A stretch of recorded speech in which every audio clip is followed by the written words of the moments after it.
자, 오늘 본문 말씀 가지고요. 감사하고 기도하며 기다리라 라는 제목으로 말씀 나누겠습니다. 한번 따라해 보겠습니다. 감사하고 기도하며 기다리라. 우리는 지난 몇 주간 동안 로마서 1장 1절로 7절 본문을 함께 살펴봤습니다. 그 중에서 우리가 반드시 기억해야 할 핵심이 무엇입니까? 먼저 복음은 하나님의 복음이며 하나님의 약속이라는 것입니다. 그리고 그 약속은 누구를 통해 성취되었습니까? 바로 예수 그리스도를 통해 성취되었습니다. 또한 그로 말미암아 우리는 예수 그리스도의 것이 되었고 하나님의 사랑하심을 받았으며 거룩한 성도로 부르심을 받은 자가 되었습니다.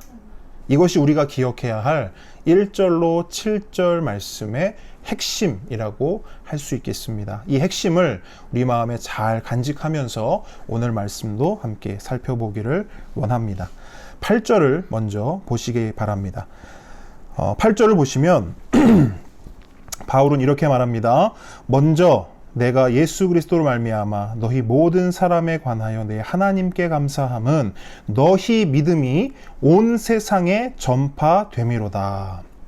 먼저 바울은 감사를 고백하고 있습니다. 바울이 감사하는 이유가 무엇입니까? 너희 믿음이, 곧 로마 성도들의 믿음이 온 세상에 어떻게 되었기 때문입니까? 전파되었기 때문입니다. 여러분, 당시 로마는 모든 길은 로마로 통한다라는 말이 있을 정도로 로마 제국의 중심이었을 뿐 아니라 온 세상의 중심이었습니다. 그러다 보니 로마에서 일어나는 일들은 그 일이 어떤 일이든지 각 지역으로 빠르게 퍼져나갔습니다. 그래서 바울은 아직 로마를 가본 적도 없고 로마 교회 교인을 만난 적도 없지만 그들에 대한 소식을 늘 들을 수 있었습니다. 그리고 그 소식들 가운데 바울이 가장 감사한 소식이 무엇입니까? 그들의 믿음에 대한 소식이었습니다. 그도 그럴 것이 5절을 한번 보시기 바랍니다. 5절을 보시면 바울은 자신의 사명을 이렇게 소개합니다. 그로 말미암아 우리가 은혜와 사도의 직분을 받아 그의 이름을 위하여 모든 이방인 중에서 믿어 순종하게 하나니. 자, 바울은 자신의 사명을 뭐라고 소개합니까? 그의 이름을 위하여, 즉 예수님을 위하여 모든 이방인들로 믿어 순종하게 하는 것입니다. 이것이 바울의 사명이었어요. 그런 그에게 로마에도 교회가 있다. 로마에도 예수를 믿어 그에게 순종하는 이방인들이 있다라는 소식이 들리는 거예요. 온 세상의 중심이라고 하는 그 로마에 당시 모든 사상과 철학과 모든 문화와 종교의 중심이었던 그 로마에 그들의 믿음이 전파됨이로다. 여러분, 이 소식이 들렸을 때 바울에게는 그 무엇과도 바꿀 수 없는 감사함이 그에게 있었던 겁니다. 그런데 8절 한번 다시 보십시오. 우리가 놓치지 말아야 할 것이 한 가지 있습니다. 먼저 내가 예수 그리스도로 말미암아 너희 모든 사람에 관하여 내 하나님께 감사함은 너희 믿음이 온 세상에 전파됨이로다. 여러분, 바울은 그 감사를 누구에게 돌리고 있습니까? 온 세상에 전파된 그 믿음의 당사자인 로마 성도들이 아니라 하나님께 감사를 돌리고 있습니다. 왜 그렇습니까? 바울은 왜 하나님께 감사를 돌렸을까요? 그 믿음을 소유한 당사자들도 중요하지만 그보다 훨씬 중요한 것은 그 믿음을 주시고 그 믿음을 소유케 하신 하나님이기 때문입니다. 그래서 바울은 지금 하나님께 감사하고 있는 거예요. 여러분, 분명히 기억하십시오. 믿음의 출처는 하나님입니다. 내가 아니에요. 우리가 아닙니다. 믿음은 내가 스스로 만든 것도 아니고 내 안에 숨겨진 것들을 내 안에 원래 있었지만 감추어져서 내가 발견한 것도 아니에요. 믿음을 주신 분이 계십니다. 믿음을 주신 분이 계세요. 바로 하나님이십니다. 하나님께서는 아들 예수님을 우리에게 주셨을 뿐 아니라 그 아들 예수님을 믿는 믿음까지도 우리에게 주셨습니다. 여러분, 모든 사람은 오직 믿음으로 구원받습니다. 이것은 성경에서 말하는 진리입니다. 그런데 내가 믿었다 또는 내 믿음이 나를 구원했다라는 말의 의미를 분명하게 아셔야 합니다. 어떤 사람들은 이 말을 이렇게 이해합니다. 구원을 받는 데 있어서 하나님 쪽에서는 예수님을 주시고 내 쪽에서는 그 아들을 믿음으로 구원을 받는다는 거예요. 다시 말하면 하나님의 노력과 내 노력이, 하나님의 열심과 내 열심이 만나서 합을 이뤄야 구원을 이루고 구원을 완성한다는 것입니다. 실제로 이렇게 생각하고 이렇게 이해하는 사람들이 제법 많습니다. 그러다 보니 어떻게 됩니까? 자꾸 자기 열심과 자기 노력을 이야기합니다. 자기의 지분과 자기의 공로를 이야기하면서 예수님께 내 공로를 자꾸 들이미는 거예요. 그러면서 뭐 합니까? 내가 예수님 믿었으니까 뭘 좀 해달라고 합니다. 예수님을 내가 믿었으니까 뭘 좀 내놓으라고 말합니다. 근데 여러분, 이런 구원은 없습니다. 이런 구원은 없습니다. 구원은 하나님과 사람의 50대 50이 아닙니다. 100번 양보해서 99대 1도 아닙니다. 구원은 오직 하나님의 100% 전적인 은혜와 하나님이 주신 그 믿음으로만 받을 수 있는 것입니다. 이것이 구원입니다. 여러분, 절대로 오해하시면 안 됩니다. 나의 공로 없습니다. 나의 열심 없습니다. 나의 수고 없습니다. 여러분, 우리에게 사랑을 주신 분이 계셔요. 우리에게 은혜를 주신 분이 계십니다. 우리에게 아들 예수를 주신 분이 계십니다. 누구십니까? 우리 아버지 하나님이시죠. 그분께서 우리에게 믿음도 주셨습니다. 하나님은 우리에게 다 주셨어요. 하나님이 99개 주시고 우리 거 하나 내놔서 구원을 이룬 게 아니라는 거예요. 하나님이 다 주셨어요. 하나님이 은혜도 주시고 하나님이 사랑도 주시고 하나님이 아들 예수도 주시고 하나님이 믿음도 주시고 하나님이 구원도 주신 겁니다. 그러므로 모든 감사는 누구에게 돌려줘야 마땅합니까? 하나님이십니다.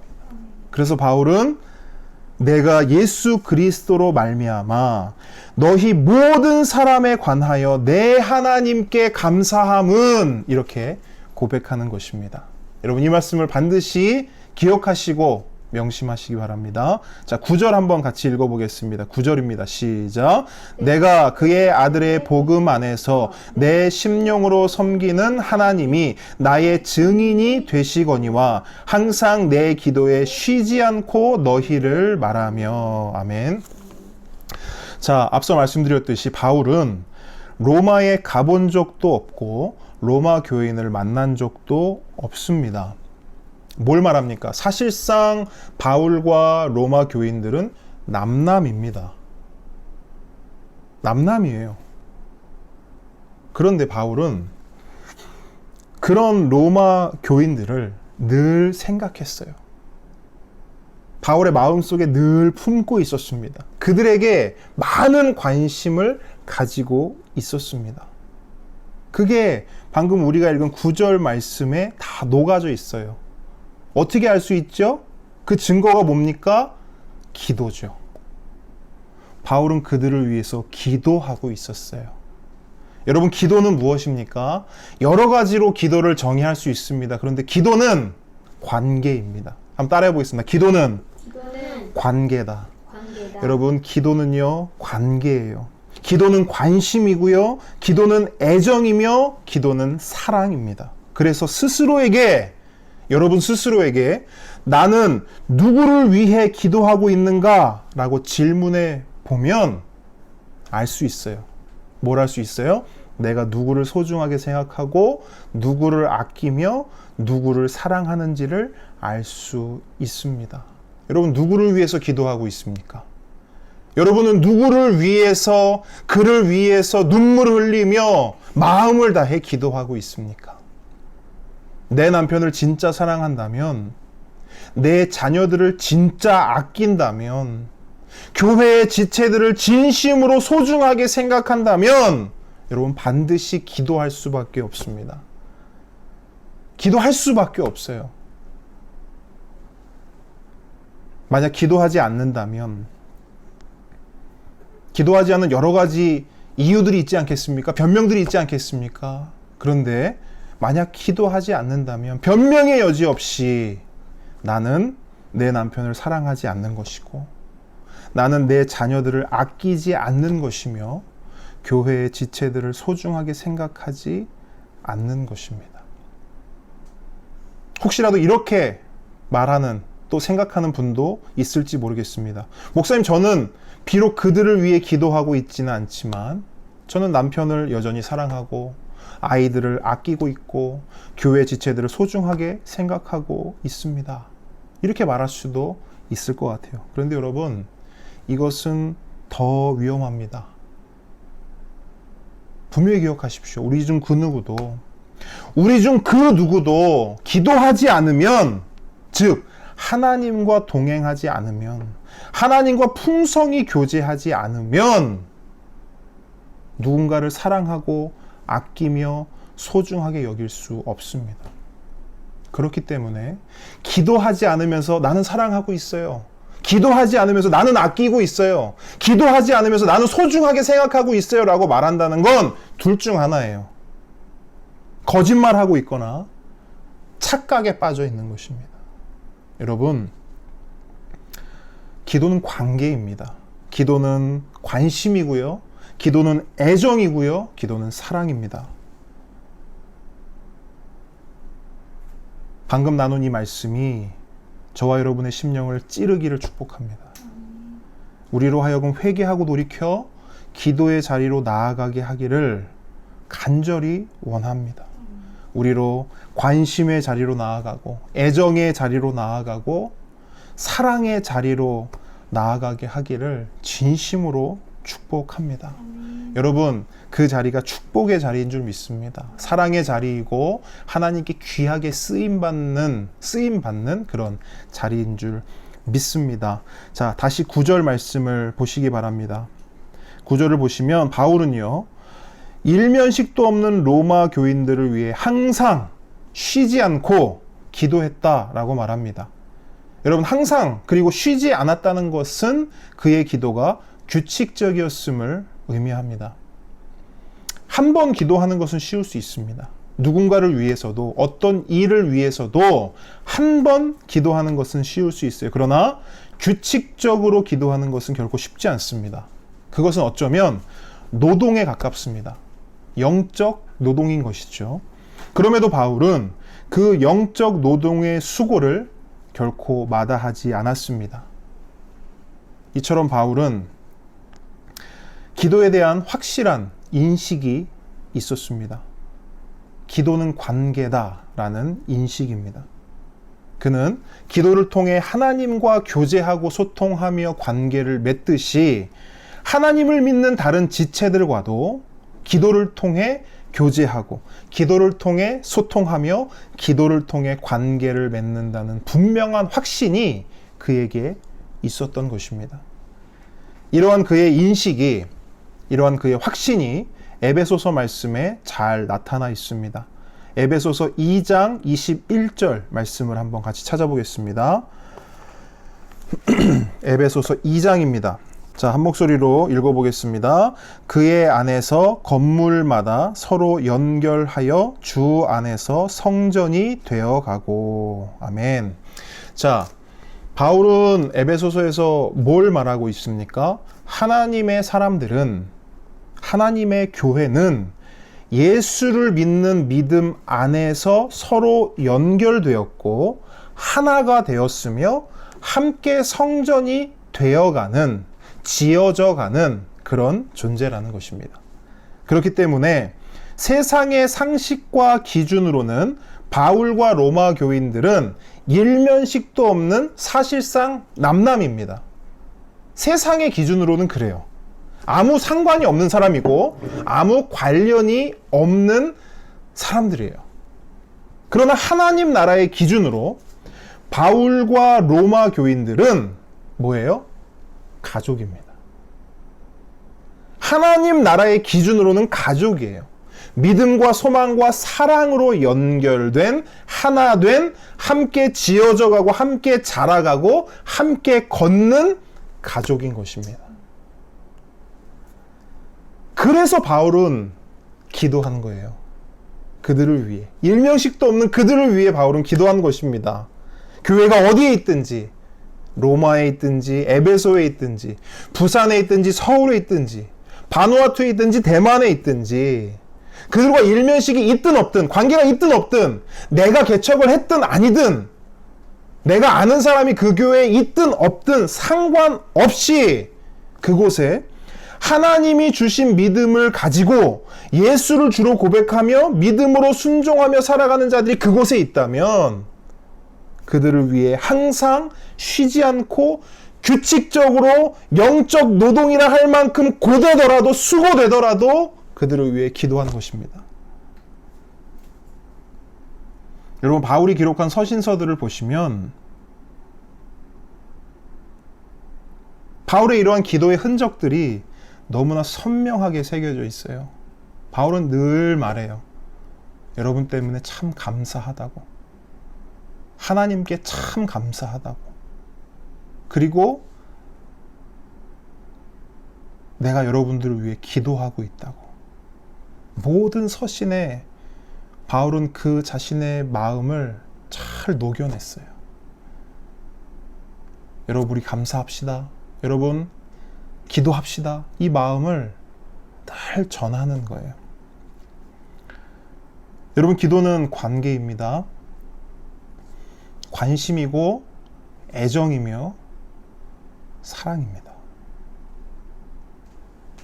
누군가를 사랑하고 싶은데 잘 안 되세요? 그러면 기도하십시오. 그게 사랑입니다. 누군가를 더 아껴주고 싶은데 잘 안 되십니까? 기도해 주십시오. 그게 아끼는 겁니다. 누군가를 더 소중하게 생각하고 싶은데 잘 안 되십니까? 그럼 기도하십시오. 그게 소중하게 생각하는 겁니다. 그리고 또 하나, 여러분 누군가를 용서하고 싶은데 용서가 잘 안 되시죠? 너무나 힘들지 않습니까? 기도하십시오. 기도가 용서입니다. 기도하십시오. 그를 위해 영적으로 노동을 하십시오. 영적 수고를 아끼지 마시기 바랍니다. 여러분, 이 기도의 능력을 알게 되고 이 능력을 우리 삶 속에서 사용하게 된다면 우리 삶은 이전과는 전혀 다른 삶이 될 것입니다.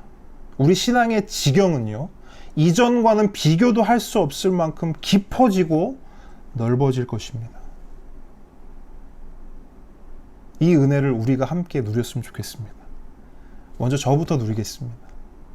여러분을 위해서 기도하겠습니다. 여러분 더 사랑하고, 여러분을 더 아끼고, 여러분을 더 소중하게 생각하겠습니다. 더 기도하겠습니다. 자, 9절 함께 보시기 바랍니다. 다시 보시기 바랍니다.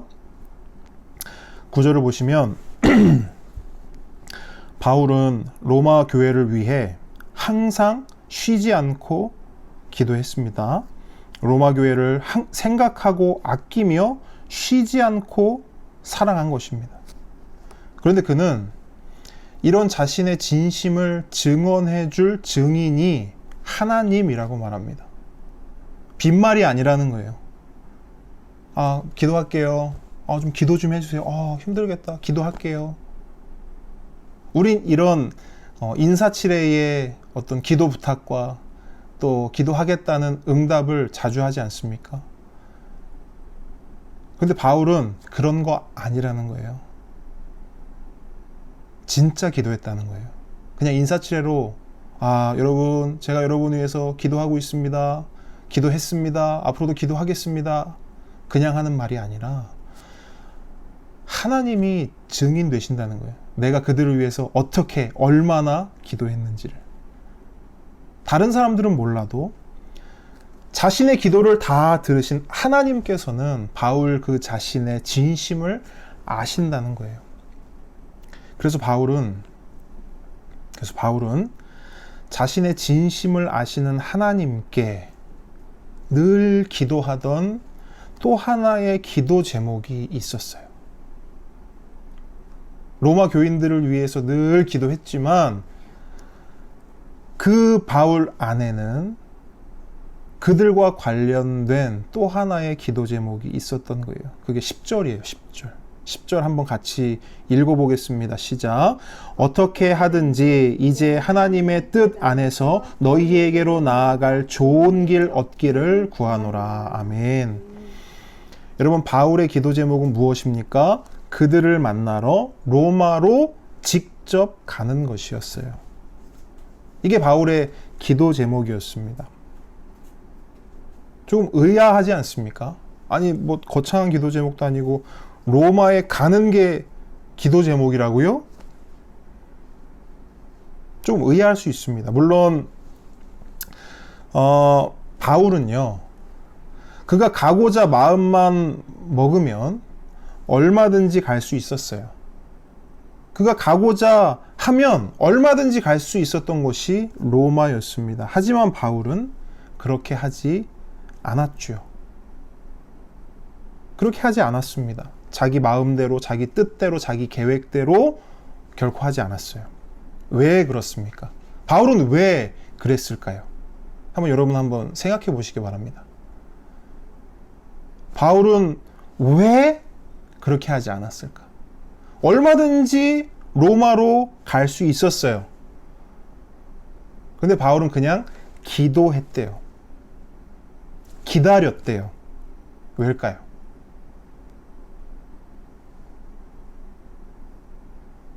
아마 저와 다 동일한 생각을 가지고 계시리라 생각합니다. 바울은 종이었기 때문이죠.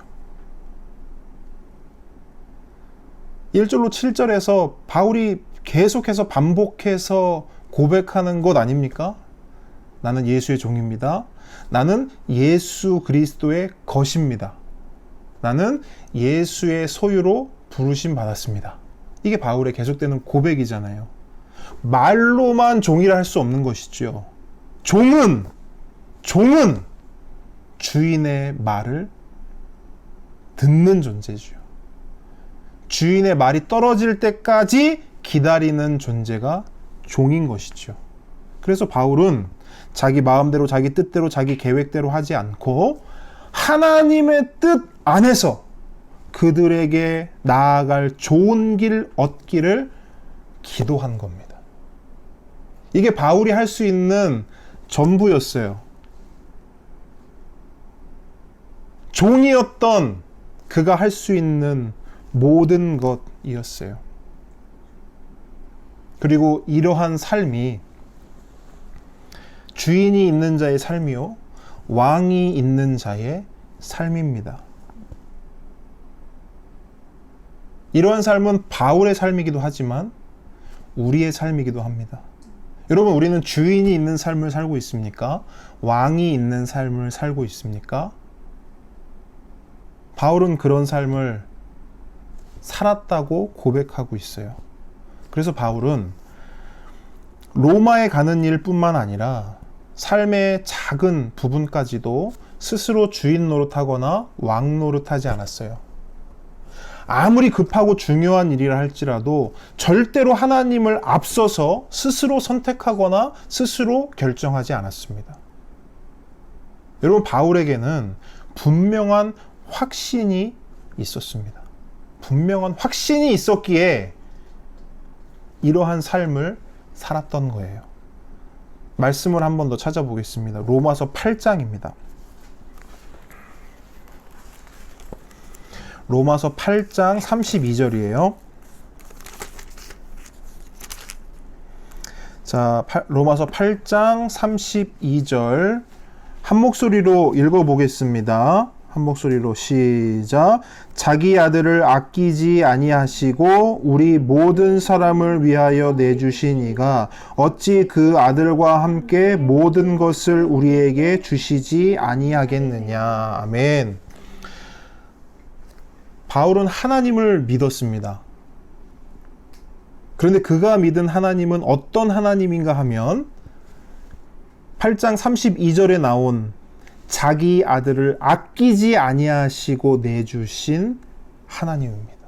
바울은 그 하나님을 믿었습니다. 어떤 하나님이에요? 선하신 하나님이죠. 자기 아들을 내어줬다 하는 것은 다른 말로 표현이 안 되는 것이죠. 그냥 선하다. 그것으로밖에 표현이 안 됩니다. 근데 바울은 그 선하신 하나님을 믿었던 거예요. 그래서 그 선하신 하나님께서 그 아들과 함께 모든 것을 주실 것도 믿었어요. 가장 좋은 때에 가장 좋은 길과 가장 좋은 방법으로 자신을 인도해 주실 것을 확신하고 있었던 거예요. 여러분, 이런 확신이 있는데 그 선하신 하나님께서 나에게 가장 좋은 것을 주실 거야. 지금 내 손에서 놓친 것 나는 아쉽지만 아니, 하나님은 나에게 더 필요하고 더 중요하고 더 소중하고 더 좋은 것을 주실 거야 라고 하는 이 확신이 있다면 여러분, 어떻게 내 마음대로 내 뜻대로 내 계획대로 할 수 있겠습니까? 그거는 말이 안 맞는 것이죠. 앞뒤가 안 맞는 것이죠. 내가 믿는 하나님이 선하신 하나님인데 내 맘대로 산다? 아들을 아끼지 않고 내어주신 하나님께서 모든 것을 그 아들과 함께 나에게 주실 것인데 그것을 무시하고 내 뜻과 내 마음과 내 계획대로 산다? 앞뒤가 안 맞는 것이죠. 여러분, 바울은 진짜 선하신 하나님을 믿었어요. 진짜 선하신 하나님을 믿었어요.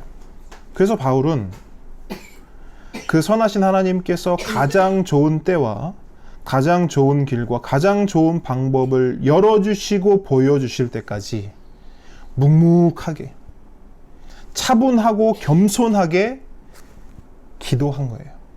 기다린 겁니다.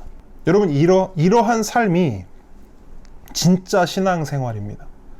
이것이 우리의 신앙생활이에요. 다른 것이 신앙생활이 아니라 선하신 하나님의 그 뜻을 기다리고 그 뜻이 임할 때까지 기도하는 것. 이것이 우리가 해야 할 신앙생활입니다.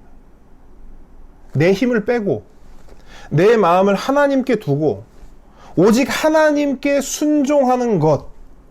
이것이 우리가 해야 할 일이고 이것이 우리가 해야 할 신앙의 훈련이며 이것이 우리가 살아내야 할 신앙생활입니다. 우리는 지난주에 이런 말씀을 나눴습니다. 복음은 주인이 바뀌고 왕이 바뀌는 것이다. 이전에는 내가 예수님 믿기 전에는 내가 주인이고 내가 왕이었는데 이제 내가 예수님을 믿고 난 후에는 나는 종이 되고 하나님이 주인 되시고 왕이 되시는 것. 이것이 복음이에요. 그래서 여러분, 바울은 가고자 마음만 먹으면 얼마든지 갈 수 있는 곳이 로마였지만 결코 자기 마음대로 걸음을 내딛지 않았습니다. 왜요? 바울은 복음의 삶을 살았기 때문이죠. 철저하게 복음 중심으로 살았던 바울이었기 때문입니다. 여러분, 오늘을 살아가는 우리도 이러한 복음을 사는 삶이 필요한 줄 믿습니다. 특히 코로나를 지나는 이 광야와 같은 시간에 복음을 사는 삶은 우리에게 너무나 간절합니다. 물론 우리의 눈을 들어 현실을 보면 가슴이 답답하고 막막합니다. 여러분도 인터넷 게시판을 보셔서 아시겠지만 인터넷 게시판에는 교회를 다 불태우겠다, 목사를 비롯한 교회 다니는 사람들 진짜 다 때려 죽이고 싶다, 이런 글들이 넘쳐납니다. 직장에서도 교회를 다닌다고 하면 왕따를 당하고, 식당이나 카페에서도 교회 이야기를 하면 그렇게 째려보고 인상을 쓰고 화를 낸다고 합니다. 우리 전도사님이 실제로 그걸 경험했대요. 이번 주에 카페에서 잠깐 사모님과 만나서 이야기를 나누는데, 사모님 두 분이 만났으니까 당연히 교회 이야기가 나오지 않겠습니까? 목사님 이야기 나오지 않겠습니까? 근데 교회 이야기 나오고 목사님 이야기 나오니까 온 사방에서 째려보고 눈을 이렇게 막 하고 해서 도저히 그 자리에 앉아 있을 수가 없어서 나왔다는 거예요. 여러분, 이제는 예수님을 믿는 것이, 신앙을 가지는 것이 쉽지 않은 시대가 도래했습니다. 예수 믿는 것이 어려운 시대가 시작된 겁니다. 여러분, 이러한 상황 속에서 우리는 어떻게 해야 할까요? 어떻게 살아야 할까요? 정부와 맞서 싸워야 합니까? 교회를 비판하고 비난하는 사람들에게 본때를 보여주어야 합니까? 우리가 힘을 모으고 우리가 연합해서 그들에게 우리의 실력을 행세해야 합니까?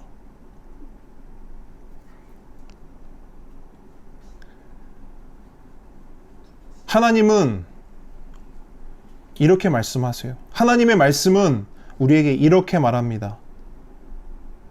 로마서 1장 10절이 오늘 본문 10절 말씀 한 번 더 읽을 텐데요.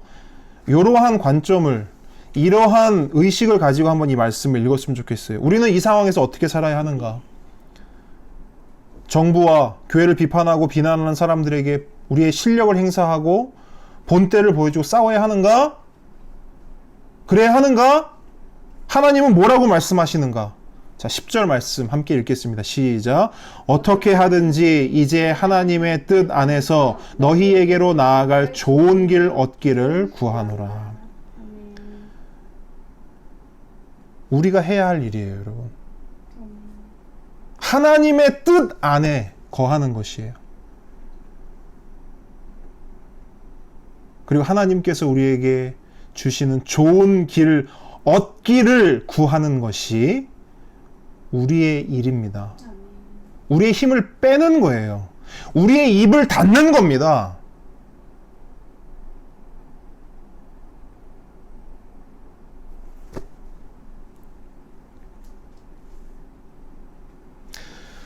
여러분, 하나님께서는 자기 아들을 아끼지 아니하시고 내주신 하나님이십니다. 선하신 하나님이십니다. 근데 여러분, 놀랍게도 하나님은 코로나 중에도 선하신 하나님이십니다. 그 하나님이 믿어져야 합니다. 코로나 중에도 우리 하나님은 선하십니다. 여러분, 자기 아들을 내주신 그 선하심은요, 코로나 때문에 흔들리거나 깨지지 않습니다. 여러분, 우리가 상상하는 그 정도의 선하심이 아니에요. 자기 아들을 아끼지 아니하시고 내주신 선하심입니다. 모든 것을 다 주신 선하심이에요.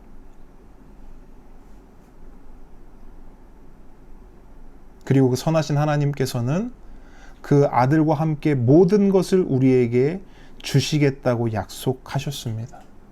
가장 좋은 때에 가장 좋은 길과 가장 좋은 방법으로 내가 너를 인도하겠다 약속하신 하나님이십니다. 그러므로 여러분, 오늘 우리가 해야 할 일은 무엇입니까? 오늘을 살아가는 우리가 해야 할 일은 무엇입니까? 오늘 말씀을 정리하겠습니다. 8절을 보십시오. 자, 우리가 해야 할 일은 이것입니다. 8절. 믿음을 주신 하나님께 감사해야 합니다. 아멘. 또 우리가 해야 될 무엇입니까? 9절입니다. 항상 쉬지 않고 기도하는 것입니다. 아멘. 우리가 해야 될 것은 무엇입니까? 10절. 하나님의 뜻을, 그 선하신 하나님의 뜻을 기다리는 것입니다. 아멘. 우리에게 좋은 길, 좋은 방법, 좋은 날 주시기를 기다리며 간구하는 것입니다. 여러분, 이게 우리가 해야 할 일이에요. 이렇게 살아가는 것이 복음의 삶이요, 이렇게 살아가는 것이 신앙생활하는 것입니다. 그렇게 살아가는 저와 여러분 되기를 축복합니다. 여러분, 코로나 중에도 흔들리지 마십시오. 아들을 아낌없이 내어주신 선하신 하나님이 우리의 아버지 되시고, 그 아버지께서 우리에게 그 아들과 함께 모든 것을 주신다 약속하셨습니다. 책임져 주신다 약속하셨습니다. 그 하나님만 믿고 바라보는 저와 여러분 되기를 축복합니다. 기도하겠습니다.